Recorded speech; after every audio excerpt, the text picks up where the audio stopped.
So ఇప్పుడు పెద్దవాళ్ళలో lungs problem, respiratory problems ఉన్న వాళ్ళు నెబులైజర్స్ ఇంకా ఇన్హేలర్స్ యూజ్ చేస్తూ ఉంటారు. అలాగే చిన్నపిల్లలకి కూడా అది యూజ్ చేయాల్సి వస్తుందా? అంటే నెబులైజర్ అనేది చిన్నపిల్లల్లో కూడా అవసరం పడుతుంది. ఎప్పుడు అంటే ఇన్ఫెక్షన్ వచ్చి లంగ్స్లో వీజింగ్ లాగా ఉన్నప్పుడు, లేదా బాగా సెక్రేషన్స్ ఉంటాయి, అంటే ఈ నోస్ బ్లాక్ అవ్వడం, ఇక్కడ థ్రోట్లో సెక్రేషన్స్ బాగా ఉండి బ్రీతింగ్ డిఫికల్టీ ఉన్నప్పుడు సెలైన్ నెబులైజేషన్స్, ఈ బుడికాట్ లివోలిన్ నెబులైజేషన్స్ ఇట్లా వాడుతుంటాం. సో పెద్దవాళ్ళలాగే పిల్లల్లో కూడా నెబులైజర్ అనేది అవసరం పడుతుంది.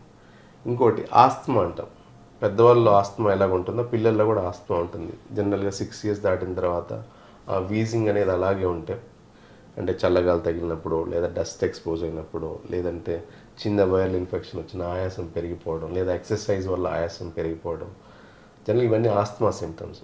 ఆస్తమా ఉన్న వాళ్ళకి డెఫినెట్గా ఇన్హేలర్ కానీ నెబులైజర్ కానీ వాడుకోవాల్సింది. సో అంటే ఇంత చిన్న ఏజ్లో నెబులైజర్స్, ఇన్హేలర్స్ వాడడం వల్ల ఫ్యూచర్లో ఏమైనా సైడ్ ఎఫెక్ట్స్ వచ్చే నో అవకాశాలు అండి, ఉన్నాయా? అలా ఏమి ఉండదు. నెబులైజర్ వాడడం వల్ల సైడ్ ఎఫెక్ట్స్ అంటూ ఏముండవు. నెబులైజర్ ఏంటంటే మనకి సిమ్టమ్ రిలీఫ్ అవ్వడానికి వాడతాం. అది కూడా మనం ఇచ్చేది ఇన్హలేషన్ మెథడే, అదేం సిస్టమేటిక్గా స్టమక్లోకి తీసుకోవట్లేదు. సో నెబులైజర్ లేదా ఇన్హేలర్ వాడడం వల్ల చాలామంది అడుగుతుంటే ఇన్హేలర్ అడిక్షన్ ఏమో, అలవాటు పడిపోతారేమో, లేదంటే దానివల్ల సైడ్ ఎఫెక్ట్స్ ఉంటాయి. చాలామంది పేరెంట్స్ యాంగ్జైటీ వ్యక్తపరుస్తుంటారు, బట్ అది రాంగ్. ఎందుకు అంటే మనం ఇచ్చే ఇన్హేలర్ అనేది లంగ్స్లోకి వెళ్తుంది.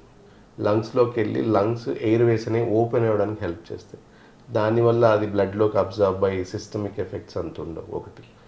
రెండోది, ఇన్హేలర్ అనేది అడిక్షన్ కాదు. అదేమి ఏదో డ్రగ్స్ లాగా తీసుకుంటేనే ఉండగలం అట్లాంటి ఇష్యూస్ ఏమి ఉండవు. సో అడిక్షను కాదు. రెండోది, కొంత స్టీరాయిడ్ అంటారా, మన నోటి ద్వారా తీసుకున్నప్పుడు డెఫినెట్గా సైడ్ ఎఫెక్ట్స్ ఉంటాయి. గ్యాస్ట్రైటిస్, వెయిట్ గెయిన్, లేకపోతే బీపీ పెరగడం, ఇట్లాంటి చాలా ఇష్యూస్ ఉంటాయి. కానీ మనం ఇచ్చేది ఇక్కడ ఇన్హలేషన్. సో పఫ్ వాడడం వల్ల దానివల్ల సిస్టమిక్ ఎఫెక్ట్స్ అంతుండవు. అని మీరు అనుకున్నట్టు బీపీ కానీ, గ్యాస్ట్రైటిస్ కానీ, లేకపోతే వేరే అదర్ సిమ్టమ్స్ కానీ, ఇట్లాంటి ఇష్యూస్ అనేవి ఇన్హలేషన్ స్టిరాయిడ్స్ వల్ల జనరల్గా రావు. బట్ స్టిరాయిడ్స్ కూడా మనం ఎలా వాడతామంటే ఒక కోర్స్ లాగా వాడతాం, నాట్ అన్ రెగ్యులర్ ఎవ్రీడే వాడాల్సిన అవసరం లేదు. బాగా సిమ్టమ్స్ ఎక్కువ వస్తున్నాయి, ఫ్రీక్వెంట్ రిలాప్స్ అయితే మాత్రమే మనం స్టిరాయిడ్స్ అనేవి ఒక 2 months 1.5 months యూస్ చేయించి తర్వాత స్టాప్ చేస్తాం. సిమ్టమ్స్ ఉన్నప్పుడు మాత్రమే లివోలిన్ కానీ లేదా సెలైన్ నెబులేషన్స్ కానీ అడ్వైస్ చేస్తాం. సో అంటే ఇప్పుడు చిన్నపిల్లల్లో ఈ